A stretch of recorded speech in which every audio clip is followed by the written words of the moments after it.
Welcome to the Comfy Chairs, a podcast from 123 Limited, where we are totally obsessed with leading and learning.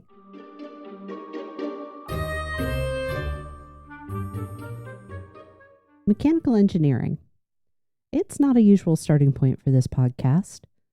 This is a field that involves the design of power-using and power-producing machines, so it's natural that today's guest moved from mechanical engineering to being an authenticity strategist, focusing on her clients' confidence in their innate gifts and attributes. After all, confidence is all about being conscious of your own power. I'm pretty excited for this conversation. Authenticity is deeply rooted in emotionally intelligent leadership and is, I believe, a natural byproduct of lifelong learning.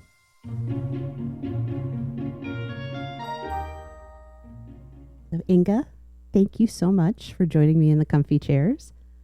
I'd like to have a moment for you to introduce yourself, please. Okay, so my name is Inga. I go by Ingafay. I am an authenticity strategist. And I'm sure some of you that are listening, it was like, that sounds cool, but what does that mean? I basically work with women. I'm all about empowering women to be the best version of themselves. And I have two groups of women that I serve. First and foremost, I serve female entrepreneurs with introverted tendencies, often in the coaching and consultant space. And I am just all about really just serving them and helping to empower them so they can use their innate gifts as an introvert in an extroverted world. And we'll get into that a little bit later, what that means. Yeah. In addition to that group of women, I also serve professional women, and I'm just really all about helping them feel comfortable in their own skin.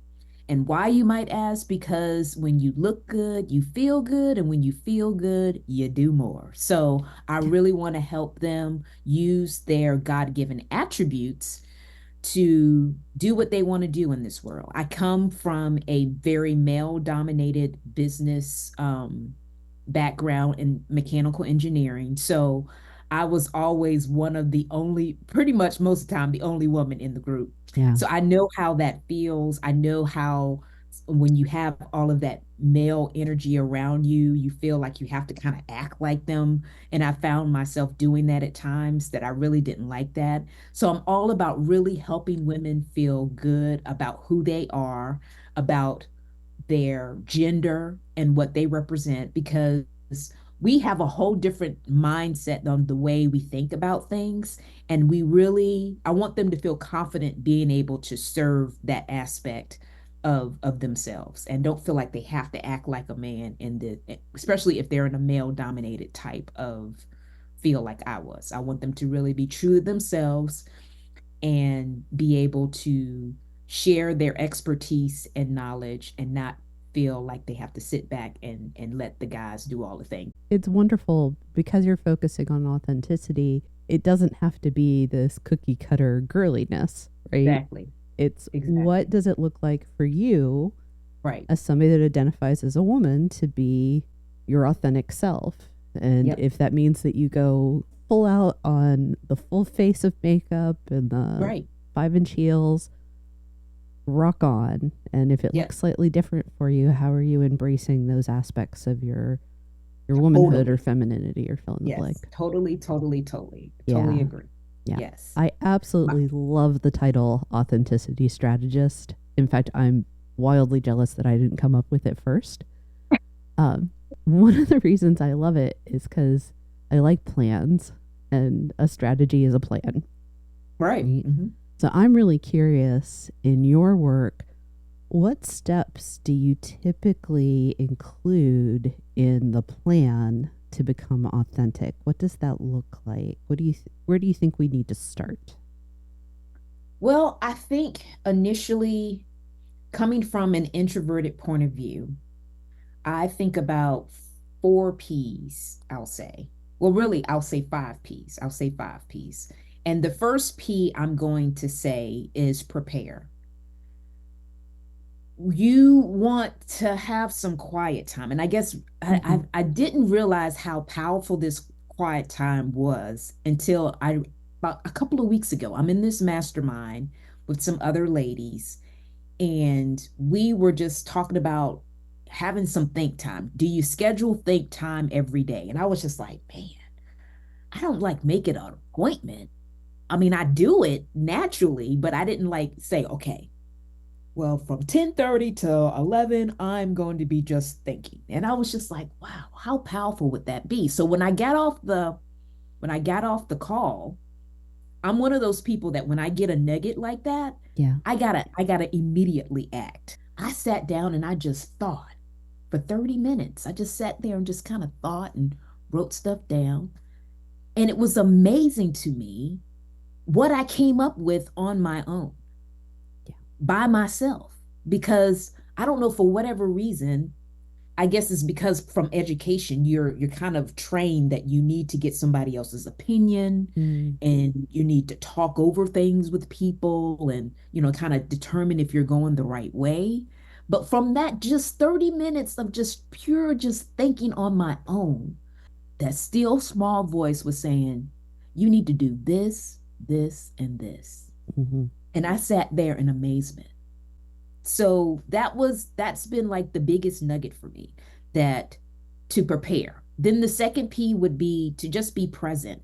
And I notice that oftentimes I can be sitting in the meeting and I know I'm thinking about stuff as people are talking. And I know some people may take it as, oh, well, she doesn't even look like she's listening to what I have to say, or she's just sees unenthused. No, I'm actually pondering over what you're talking about. So I realized that it's very important to be in that moment, because it's so easily to be thinking about something else that's going on, that you're not present in that moment. So we got the prepare, we got the present. Then we got the next P, which I call push. Push until success happens is what it is. And I just thought that was so phenomenal, because so many times we want to achieve a goal, but we just want to achieve the goal where we are now. But in actuality, we have to grow into the goal. So it's so important for us to step out of our comfort zone, to do those things that we normally don't do, to be that better version of ourselves. And as a result of that, are able to do something that we've never been able to do before because we did that. The fourth thing is to practice, because you gotta practice to improve. And that's really my fifth P is to practice to have progress. So you want to practice for progress so you can be able to be your authentic self, because that's where the confidence comes into. You have prepared, you have been present with the people that you're working with, or your team, or whatever is going on, or really just being present with yourself. And then I got to keep practicing. And as a result of the practicing, I'm going to have that progress. It's going to help me level up. That's where it comes into. So I just think about the times in my life. One of the biggest things that I can think about is I was in grad school, and my brother had been doing all of these bodybuilding competitions. So I was thinking, well, man, that sounds something like cool to do. I don't know if I could do it, but maybe I should just try. So I decided I'm gonna do it. I'm gonna attempt to do this. So I get me a personal trainer. We're working out. We started doing this in August. I think the competition was like in February. So we're doing all of this workout and all of this. And I had to change my eating habits. I Yeah. had to work out twice a day. I had to lift weights twice a day. I mean, it was crazy. All this, basically a complete life change. And through that trial and tribulation, I just couldn't get over all of the work that I had to do to put in to actually reach that result. And to be, and I mean, like I said, it was 6 months of hell, but I did it. I mean, I made it happen. I worked, I did the due diligence to really work through and make it happen. And get out, y'all. I won. I was so ecstatic that I had won this competition. I mean, I look at that trophy and it's just like, that's when it clicked for me, Mm-hmm. that you got to put it all in to really make it happen. Mm-hmm. Being all in. So, And when we have big goals, it's pretty amazing what we can accomplish. oh, yes, Mhm. yes, for sure, for sure, for sure. I absolutely love, and this is definitely kind of like on brand for you in terms of authenticity, that you're still learning. That it's, Yes. hey, this is something I didn't know about I'm trying it, I'm testing it, I'm seeing benefits, I'm going to keep doing it. Being authentic, being confident doesn't mean that you don't change. That's right. I think that the very first starting point for us is it's self-knowledge, right? You have Yep. to know who and what you are. And introversion and extroversion are such a great place to start because those preferences or tendencies inform so much of how we behave and interact with the world. Yep. You've told us that you focus on women with introverted tendencies. I'm an introverted woman myself. So I'm very curious, super curious about how you coach, how you guide, start the conversation about confidence with people who are typically not comfortable or excited, if you will, to speak up. I'm guessing it's going to look a lot like the prepare and Yeah, I present think, and and it does. It does look like that. But I guess in this sense, when it comes to my coaching, I, instead of having the five P's, I have the A game is what I call it. okay. And the first thing in my A game is that you want to ask and not assume. Because I think people have preconceived notions about people based on past history. Maybe somebody told them something or whatever. But to me, you don't really understand until you ask, because at the end of the day, all of us want to be seen, we want to be heard, and we want to be understood. And what better way to really let somebody know that they matter is just by talking to them and asking them questions. And then a natural trait of an introvert is to empathize with whatever they're telling us about what's going on with them or why they do something a certain way. So then once we're able to do that, to really ask the question and not assume that they're doing it in a certain way, then we're able to assist instead of annoy, right? Because we've asked them the question. As introverts, we're deep thinkers. We need time to ponder over what we're going to talk about. And that was one of the things that I loved about what you did, Kate. I've never had somebody to like, okay, this is what we're going to talk about. But you actually literally, as an introvert needs to do, gave me my think time to really be able to be like, okay, well, she said we're gonna talk about this. So what would I say when we talk about that? Yeah. So then from a business point of view, we've asked ourselves or we've asked other people. We then come from a point of service more so than annoyance. And then we're truly able to attract people to us instead of attacking them. I'll say it that way. We want to attract more so than attack. You want to be on the asking side of the system so you can actually assist them and then attract them to you based on the solutions that you provide. So that's how I teach my clients to do their business. And then when it comes to me helping my clients, I do the same thing because I'm definitely going to lead by example. One of the things I like about your A game is it's not just a model for the introvert. Lean into the fact that you may not want to do all the talking. So ask questions, get the other person going so you Yep. can understand. Assisting versus annoying is support and service. Yep. And you don't have to be big and bold and Yeah. unnatural to yourself. It's also Yeah. a great model of how do I work with an introvert? Ask and don't assume. Just because you're quiet doesn't mean that you don't have a thought. Yeah. Exactly. What does assistance look like for an introvert versus an extrovert? And how do I invite you rather than demand? Exactly. Because introverts are so good at shutting down. I wanted to kind of come back to that idea of empathizing. You talked about how it can be something that's really natural for introverts. Mm-hmm. Because empathy, definitely something I want us to talk about. I want us to be able to bridge over into emotional intelligence in this conversation because authenticity, confidence, emotional intelligence have connections to them. But empathy is really the cornerstone of emotional intelligence. And I personally believe that it is a function of imagination, that being able to imagine what things are like for others, Mm-hmm. that's empathy. Yeah. And that in turn is a reflection of that inner life of the individual. And this is not to say that extroverts don't have that capability. And the podcast that came out just before this, earlier this week, was about like workplace spirituality. That episode was, and we talked about inner life.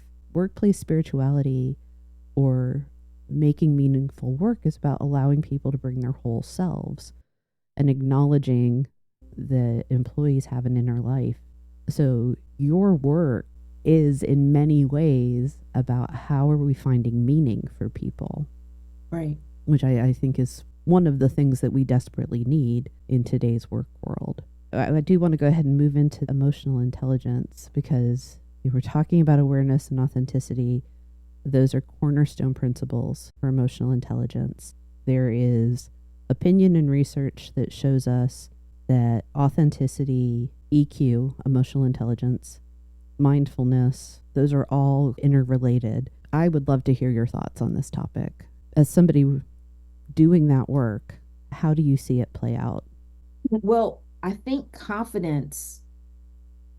people think confidence is something that you have to have when you first start out.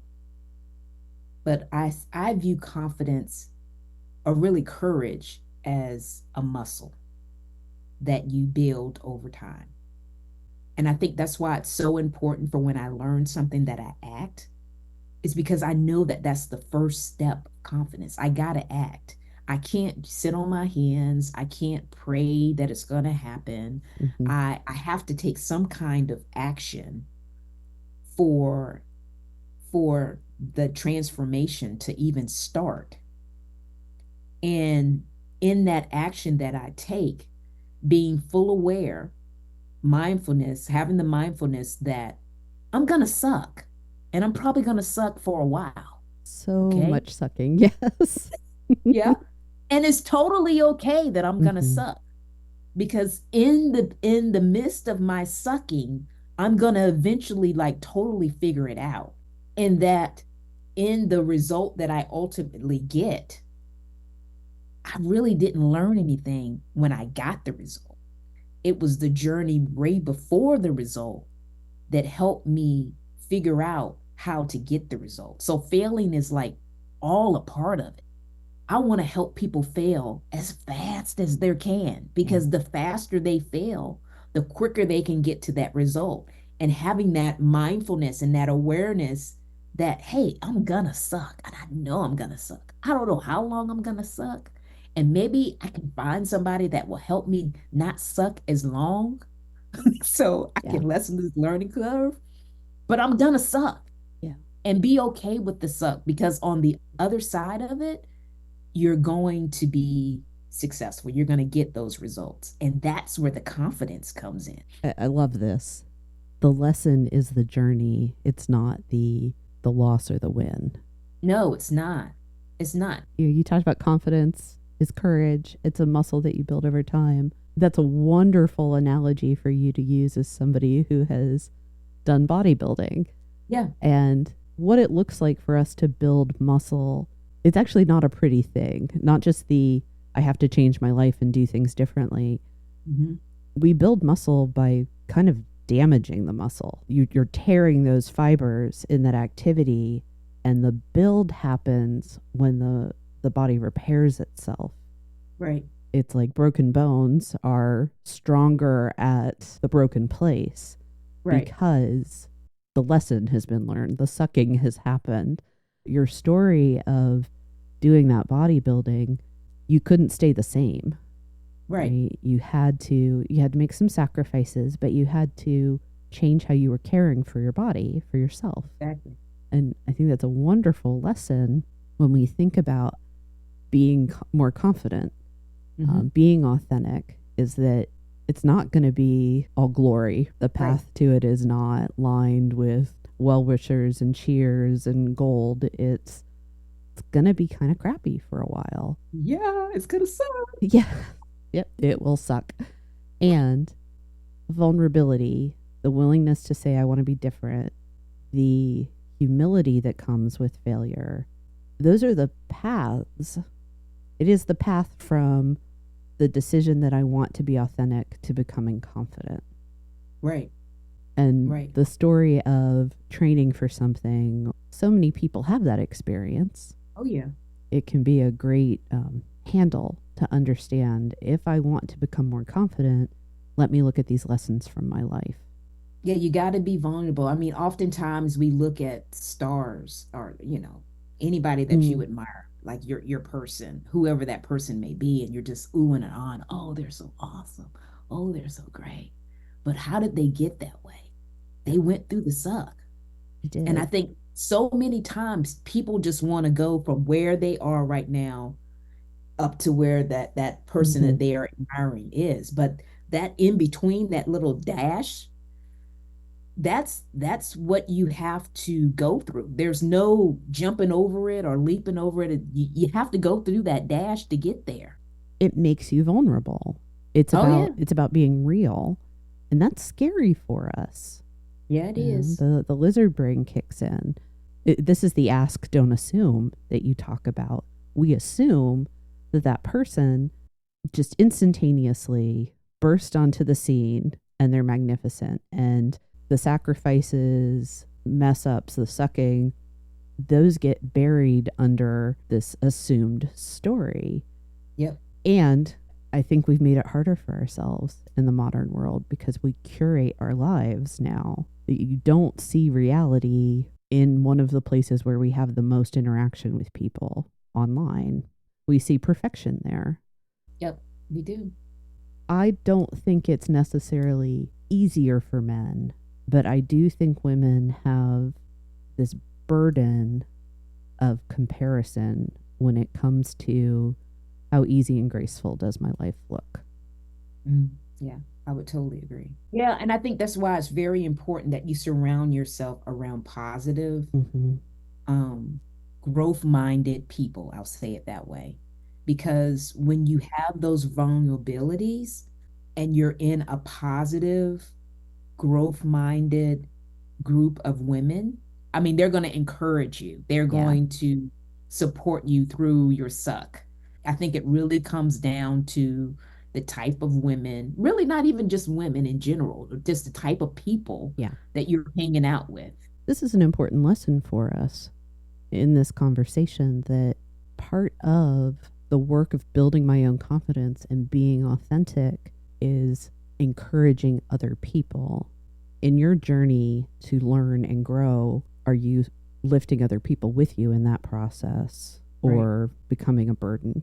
And it makes a difference, a huge difference. Huge difference. I think it's very important that you be cognizant of that, of who you're hanging out with and Mm-hmm. how they're affecting your energy. And I would Yep, pull this back again to self knowledge and self awareness. for sure. Mm-hmm. That you're actually taking the time to truly understand yourself. You talk about innate gifts. I'd like to spend some time talking about that. What am I good at? What am I gifted to do? And Right. how can that play into managing my energy and being like a positive force for the people around Exactly. me? I think inner gifts are just really discovered by you stepping out of your comfort zone, just completely doing something different than what you normally do. That's when you discover it. I think when you are stuck in doing the mundane and what you always do, I don't think you truly are exposed to the possibilities, I'll say, of what you truly can do. So you have to try different things for you to go, oh, yeah, that's my jam. Mm-hmm. And I wouldn't have known that was my jam until I actually did it. So yeah, I think that's how you figure it out. I mean, I know that's how I figured it out. I have a LinkedIn newsletter that I just started as a result of one of my mentors recommending it. And I was really surprised how people were attracted to it.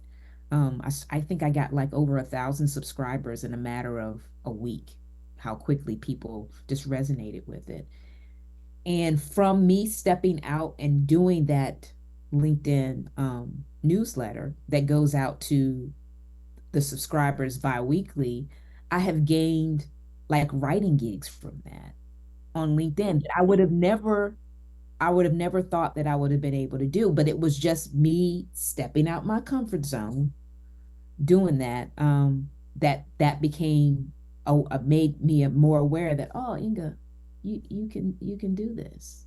It's kind of was it a dowsing rod when people are trying to divine where water is? I think you have to go through this internal process of, am I moving towards something that resonates, that creates a positive response Right. in me, or am I moving towards something that's soul sucking? Yep.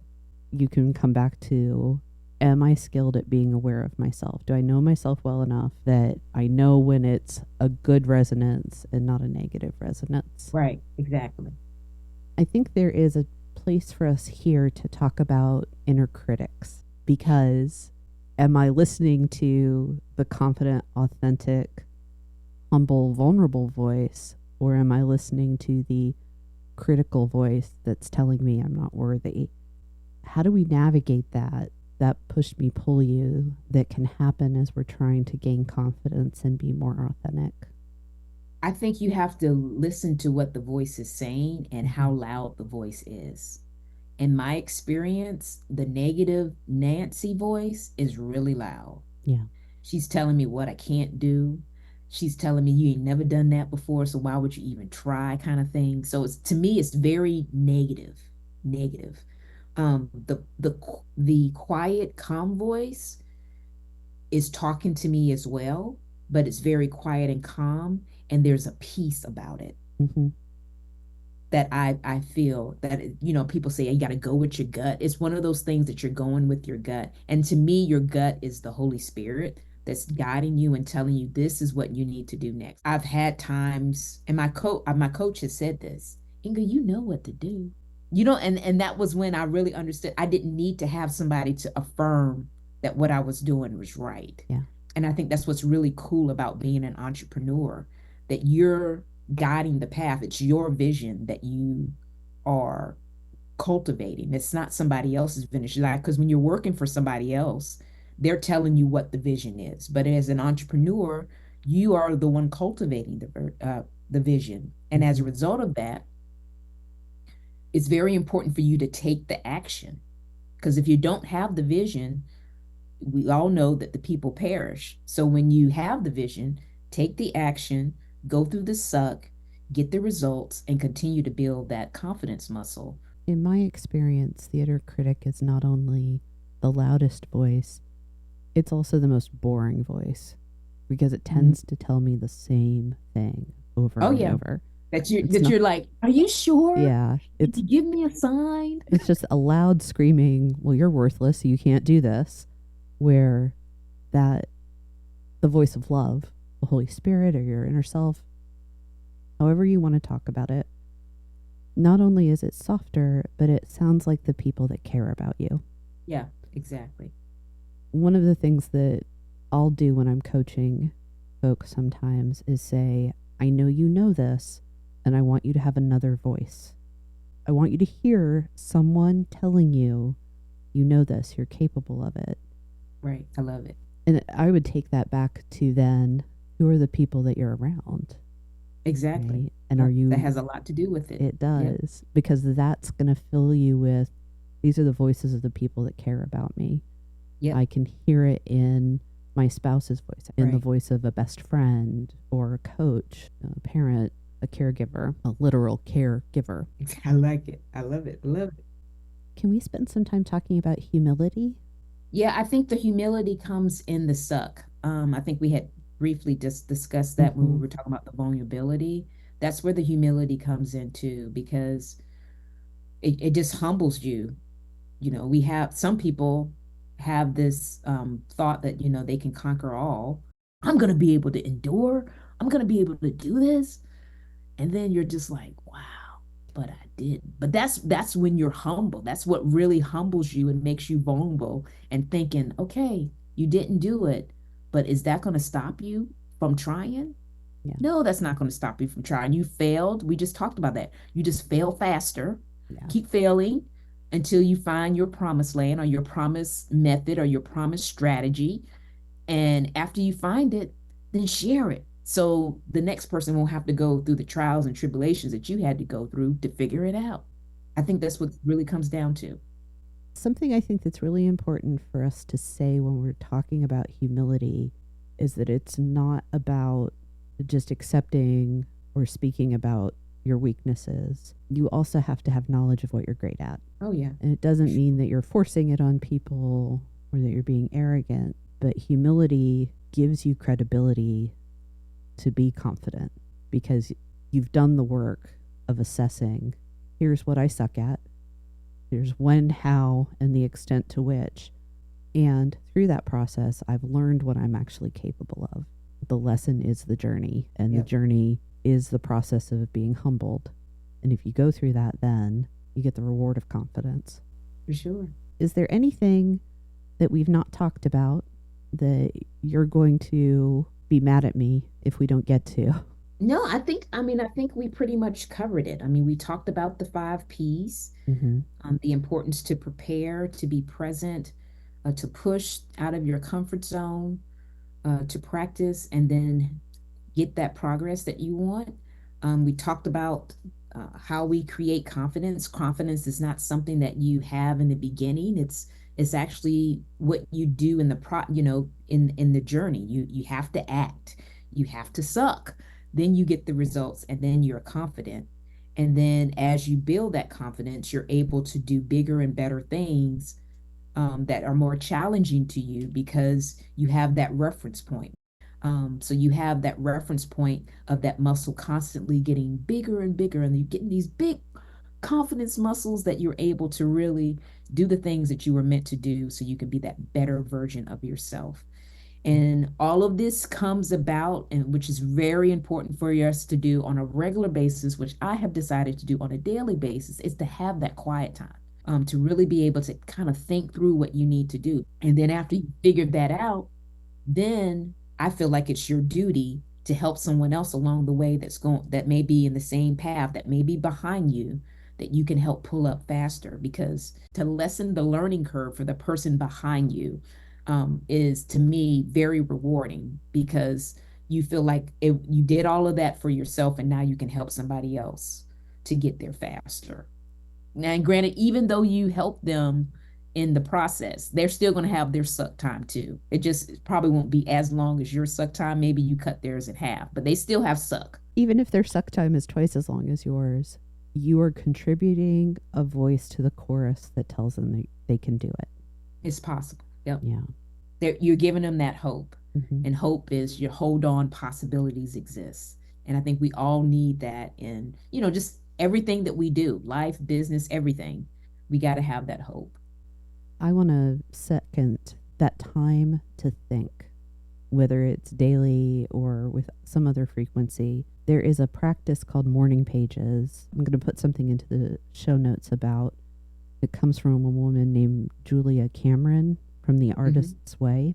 It's Okay. an older book. It's been out probably 30 or 40 years at this point. She outlines a really simple process of starting your day with stream of consciousness writing. 3 pages, handwritten, no specific topic. And the goal is to let your mind get rid of the stuff that's blocking you from being creative, or to delve into what are my new ideas, or to just have a commitment to yourself that you're doing this thing on a regular basis. And that time for me is like the think time that you've talked about. When I miss it, I can tell a difference in my mental life. Oh, yeah. I'm going to cheat. Something that I want to make certain is a takeaway from today is it's something that you said when we had our first introductory call last month. Inga, you said nobody can do you better. Oh, yeah. Nobody can do you better than you. Exactly. Yeah. That my slogan is "Do you, boo," for Yes. sure. Yes. I mean, nobody can. And Yeah. no, and oftentimes we feel like we have to be like somebody else to be successful. I Mm-hmm. know I've felt that, and just building my business and just in life. Oh, I need to be like Susie Q because she has XYZ, but I wasn't made that way. So why do I need to be something that I'm not? I need to do me because nobody can do me better than me. Comparison is the thief of joy. Oh yeah, it is. It is. If you're gonna compare what you did today to yesterday? Were you 100%. yeah, were you 1% better than you were yesterday? Then if you were, then you are successful. That is a win. That's what it's all about. It's not about, you hitting six figures or whatever your big goal is. Your goal is to be better today than you were yesterday. And tomorrow is better than today. That's what you're going for. Yeah. And if you're not, then recognize and congratulate yourself on being one more day done with the suck. Yeah, exactly.